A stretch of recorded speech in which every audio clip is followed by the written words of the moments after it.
Assalamualaikum warahmatullahi wabarakatuh.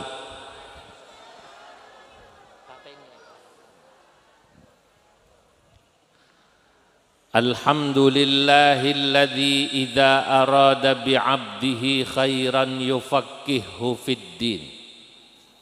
Wassalatu wassalam ala man ikhtassat wa tamayyazat ummatuhu bitasalsulil isnad ila yaumiddin. Sayyidina wa habibina wa syafi'ina wa maulana Muhammadin wa ala alihi wa ashabihi alladhina tasalsala minhum wa ilaihim tafaqquhul ulama min hin ila hin, amma ba'du. Hadratal muhtaramin, para alim ulama, para habaib. Sehingga karenanya ketika Menteri Perhubungan menghubungi saya, ini Dr. Abdurrahman, Menteri Perhubungannya, atas permintaan Prof. Nasir. Saya kebetulan nanti malam ten Lumajang. Kemarin siang kula ten Jogja, pulang dulu Jakarta, ada pengawasan 2 majelis, lalu saya milih ke sini. Sebenarnya ada acara ke Kerawang, saya bilang Kerawang geser. Nah, kenapa? Karena saya ingin dapat berkahnya daripada Mbah Yai Abdul Wahab Turhan. Saya percaya bahwa Yayasan Khadijah ini berkah, itu karena pendirinya, muassisnya Mbah Yai Abdul Wahab Turhan minal mukhlisin, termasuk golongan ulama-ulama yang ikhlas. Sebab kalau bukan orang yang ikhlas, sulit ini punya sekolahan semacam ini. Betul apa tidak? Sama seperti ikhlasnya pendiri NU. NU itu kan saya sering sebut Nahdlatul Ulama'i syajaratun tayyibah asluha thabitun wa far'uha fis sama. NU itu seperti pohon yang ditanam 100 tahun lalu lebih, asluha thabitun, akarnya menghujam ke bawah, wa far'uha fis sama, dan cabang rantingnya kemana-mana. Kenapa NU bisa seperti sekarang ini? Jam'iyatin islamiyatin atau akbari jam'iyatin wa hayatin islamiyatin fil alam. NU bisa menjadi organisasi Islam terbesar di dunia. Kata saya, NU bisa menjadi organisasi Islam terbesar di dunia yang anggotanya lebih dari 100 juta. Karena para muassisnya Mbah Hashim Asy'ari dan poroyai-poroyai yang lain, beliau adalah ulama-ulama yang ikhlas dengan tujuan mendirikannya NU untuk tujuan yang ikhlas, maka NU menjadi organisasi besar. Betul apa betul? NU didirikan tujuannya hanya untuk 2 hal, Pak. Pertama, menjaga faham ahlus sunnah wal jamaah. Kedua, menjaga NKRI dan penduduknya, warganya, agar mereka menjadi orang-orang yang baik dan benar, seperti yang tadi dikatakan Prof. Nasir itu. Karena tujuannya akhirat, maka NU ini bisa besar. Coba kalau tujuannya dunia, orang bikin organisasi zaman sekarang banyak gitu, tapi ya sebentar rontok. Apalagi bikin organisasi relawan menjelang pemilu. Biasanya kalau relawan itu ya ramenya kalau menjelang pemilu. Sesudah pemilu biasanya masih ada apa, bubar? Bubar. Wabillahi taufik wal hidayah. Karena memang tujuannya ya bukan sesuatu yang akhirat atau yang abadi. Tapi Nahdlatul Ulama karena tujuannya ikhlas didirikan oleh muassis, maka organisasi ini langgeng sampai sekarang. Alhamdulillah. Makanya Allah berfirman demikian. Fa ammaz zabadu fayadhhabu jufaa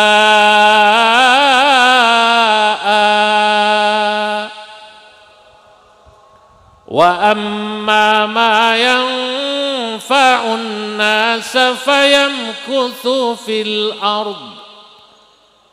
Fa ammaz zabadu, adapun buih-buih di lautan, fayadhhabu jufaa. Buih itu kalau kita lihat di pinggir laut sepertinya luar biasa, tapi ternyata karena buih dia kemudian dengan mudah diterpa gelombang, diterpa ombak dan hilang begitu saja. Wa amma ma yanfa'un nas, tapi sesuatu yang bermanfaat bagi masyarakat, bagi manusia, fayamkuthu fil ardi, mereka atau sesuatu yang bermanfaat itu insya Allah akan abadi di muka bumi. Nah, saya percaya NU ini termasuk yang kedua, bukan yang buih-buih itu. Kenapa? Karena manfaatnya dirasakan oleh seluruh warga Indonesia. Betul apa tidak? Loh, sekarang apa-apa itu semua tanya NU kok. Negara itu pasti tanya NU. Nah, Khadijah atau Yayasan Khadijah menurut saya sama. Nah, ini perumpamaannya ngaten. Kalau Yayasan Khadijah ini Mbah Yai Abdul Wahab hall yang keberapa nih? 29. Tapi Yayasan Khadijah sendiri didirikan pun pinten tahun, Prof? Berapa? 58. Pokoknya sudah lebih daripada 60 tahun nggih. Bahkan di tahun 54. Kalau 54 berarti 70 tahun. Lah, kenapa 70 tahun ini Yayasan Khadijah cabangnya terus bertambah. Tadi saya di jalan banyak mendengar informasi dari Menteri Perhubungan Dr. Abdurrahman ini. Okay. Karena kan kata peribahasa Arab, saya ini mau matur di sini kalau belum tahu banyak tentang Khadijah, saya nggak bisa banyak berbicara. Kata orang Arab bilang faqidus syai'i la yu'ti. Seseorang yang tidak memiliki sesuatu, la yu'ti, dia tidak bisa memberikan informasi apapun tentang sesuatu itu. Maka biasanya saya bertanya, seperti apa perkembangan Khadijah, kurikulumnya seperti apa. Ya, saya tanya dengan beliau, dari sini saya tahu. Yayasan Khadijah ini berkembang. Dan ini termasuk di NU ini sekolah seperti Khadijah ini sedikit. Betul ya Prof ya? Sedikit. Kalau di NU, kalau pesantren sudah banyak. Makanya saya kalau ada sekolah-sekolah seperti Khadijah punya kiai NU, punya warga NU, saya bunga. Apalagi di kota-kota besar. Di kota-kota besar ini, maaf, penetrasi, serangan terhadap faham aswaja berat, Bu. Yang banyak sekarang di kota-kota besar, saya mau cerita tapi rahasia, jangan ngomong-ngomong. Itu sekolahan-sekolahan hebat, yang muridnya bisa masuk perguruan tinggi nasional. Nah, kemarin baru datang ke tempat saya pengurus PBNU, ketua PBNU, dan tokoh-tokoh dari UI, yang bahas tentang bagaimana supaya NU ini murid-muridnya, santri-santrinya bisa masuk kuat di PTN, UI, ITS, UGM, ITB, yang kemudian bisa menyebarkan faham aswaja, ahlus sunnah wal jamaah, yang mengajarkan sikap-sikap moderat, sikap-sikap toleran. Dan itu memang sikap toleran, moderat, tasamuh, menghargai perbedaan, sebenarnya sikap-sikap dan sifat-sifat asli orang Indonesia. Asli loh Bu, pakai shot. Asli napa pakai shot. orang Indonesia itu Masya Allah toleran. Asalnya orang Indonesia itu menghargai perbedaan.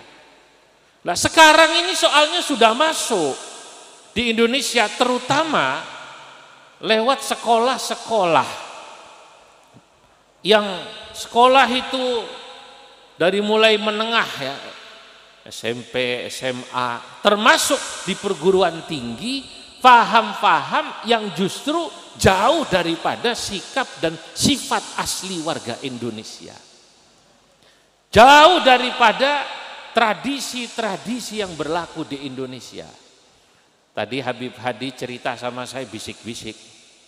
Ini kita kumpul dari jam 7 Kiai, Masya Allah. Jam 7 ya Bu ya? Makanya tadi saya berpikir bicara nggak lama-lama ini.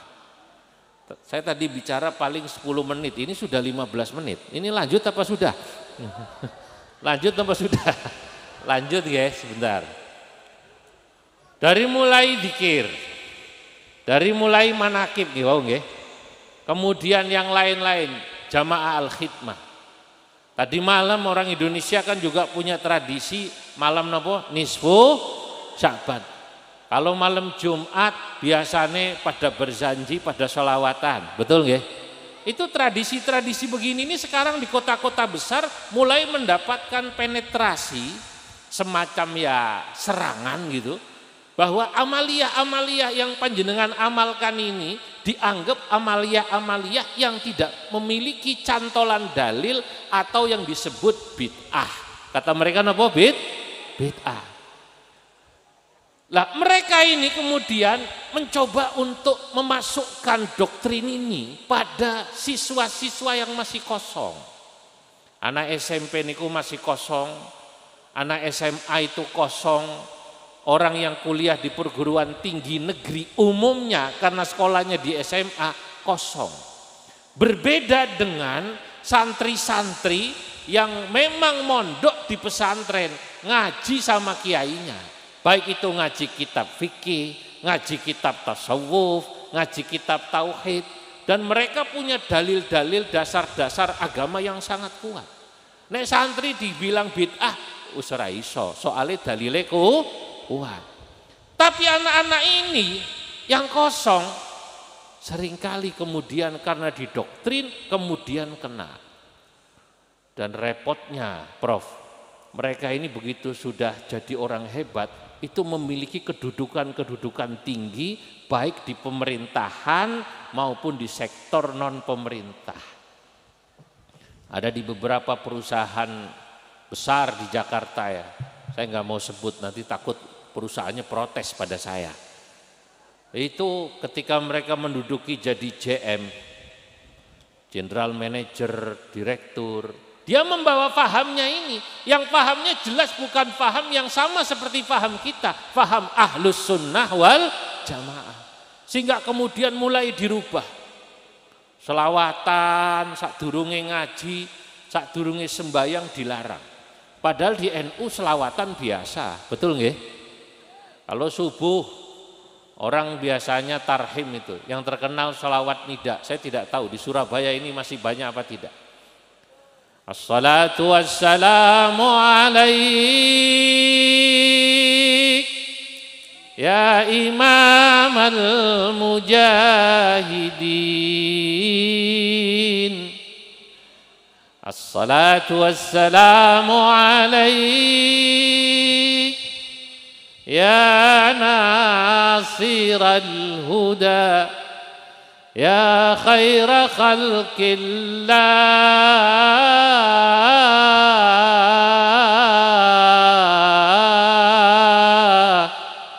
Temriki masih ada. Nah, ini tradisi NU. Nanti biasanya yang sepuh pensiunannya selawatan Jawa, Prof. Selawatannya ngenes bahasa Jawa. Senajan urip duit pas-pasan, sing penting atine keba iman, iki nasibe wong wong pensiunan uripe ayem dununge aman uripe ayem dununge aman ya Rasul salamun ya Rafi Asya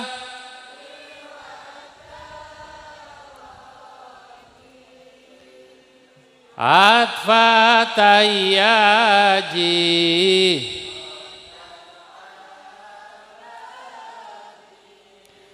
ya diwal ya hailal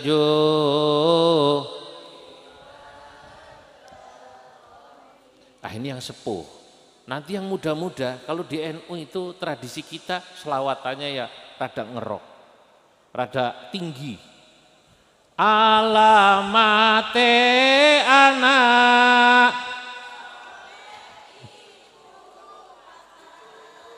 Pak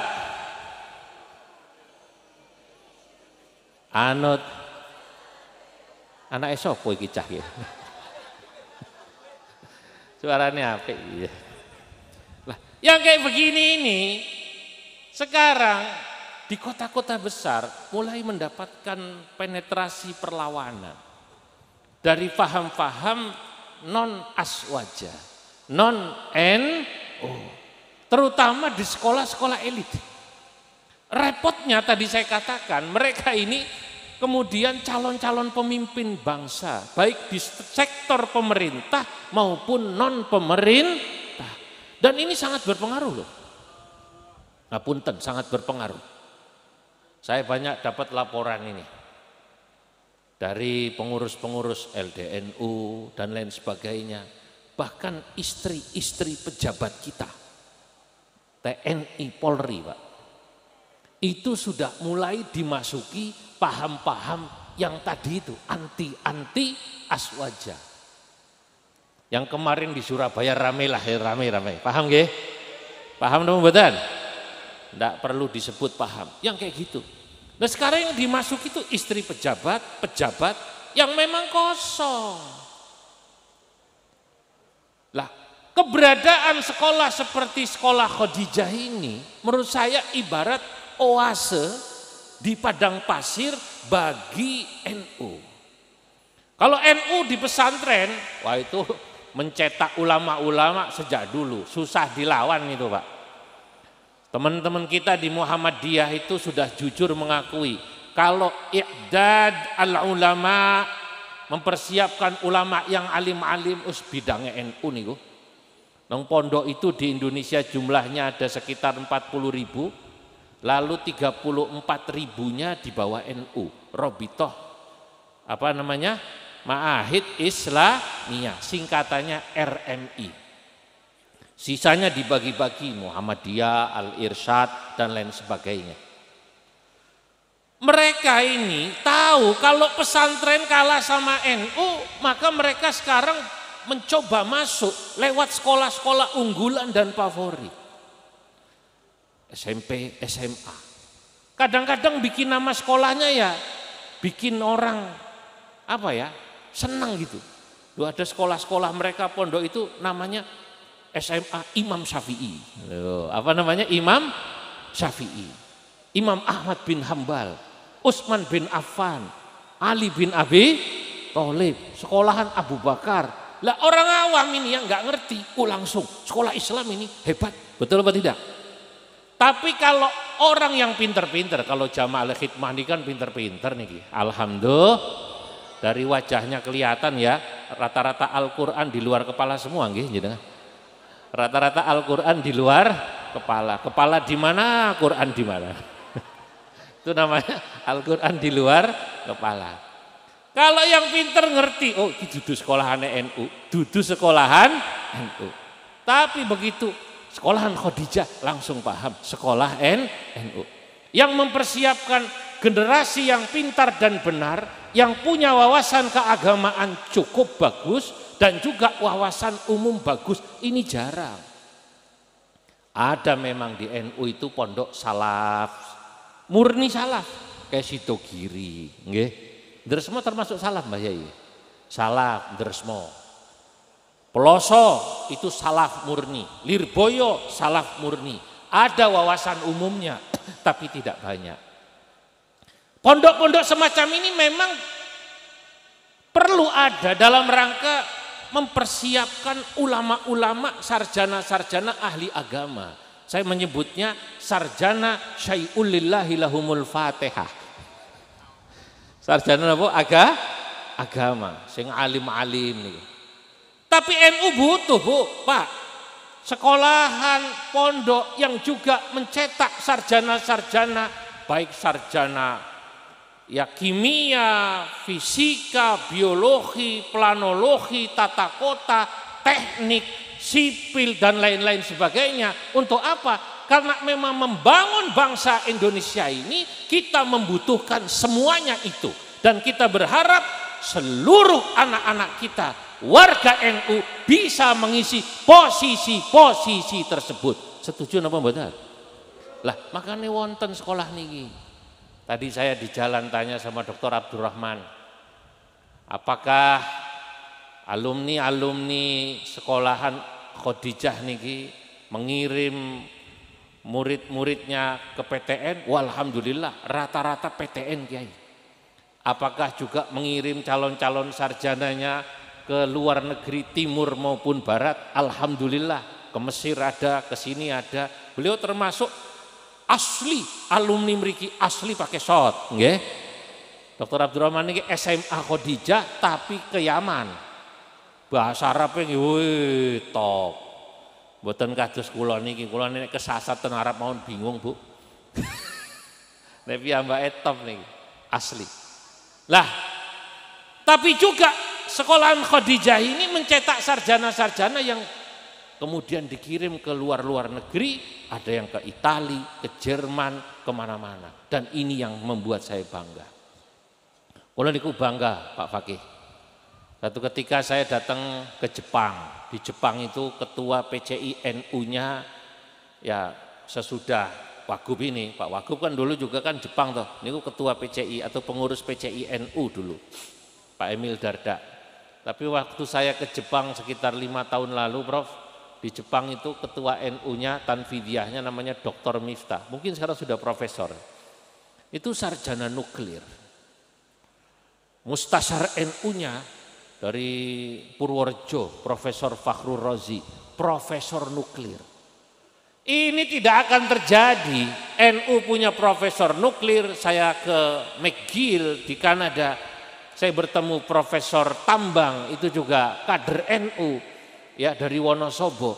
Ini tidak akan terjadi kalau santri-santri NU yang cerdas-cerdas itu tidak mendapatkan pendidikan yang baik seperti yang mereka dapatkan di sekolahan Khadijah ini.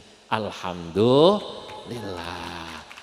Maka yuk kita doakan dan terus kita dukung sekolahan-sekolahan NU seperti sekolahan Khadijah ini akan terus berkembang, bukan saja di Surabaya tapi di kota-kota besar lain. Ada di Semarang, ada namanya Nasima apa Nisma saya lupa. Itu yang punya yayasannya ketua PCNU Kota Semarang. Kemudian di Jogja sekarang sudah banyak yang seperti Khadijah. Walaupun belum sehebat sekolahan Khadijah. Nah, kenapa sekolahan ini bisa hebat? Yayasan Khadijah ini bisa hebat? Sekali lagi kita berhutang kepada pendirinya Al-Maghfurlah Mbah Yai Abdul Wahab Turhan. Laras apa mboten? Lah kalau hari ini kita hadir hall, kita itu ya dalam rangka mengingat guru supaya sanad kita, keilmuan kita tidak putus dengan beliau dan supaya kita dapat barokahnya. Allahumma amin. Itu yang penting. Lah ini yang membedakan NU sama yang lain itu barokah niku. Ya, kita percaya barokah. Mungkin di tempat lain orang sudah tidak begitu percaya barokah. Kalau di NU insya Allah ketemu para ulama, ketemu para habaib, cium tangan beliau-beliau, insya Allah bawa berkah. Nggih. Para rawuh yang dimuliakan Allah, saya sepertinya kurang bijak kalau bicara lebih panjang. Saya memaklumi kelelahan panjenengan yang sudah duduk dari jam 7. Moga-moga setengah 7 ya, Masya Allah. Semoga insya Allah hadir kita di tempat ini membawa keberkahan buat kita semua. Allahumma amin. Sekian dari saya. Wallahul muwaffiq ila aqwamit thariq. Wassalamualaikum warahmatullahi wabarakatuh.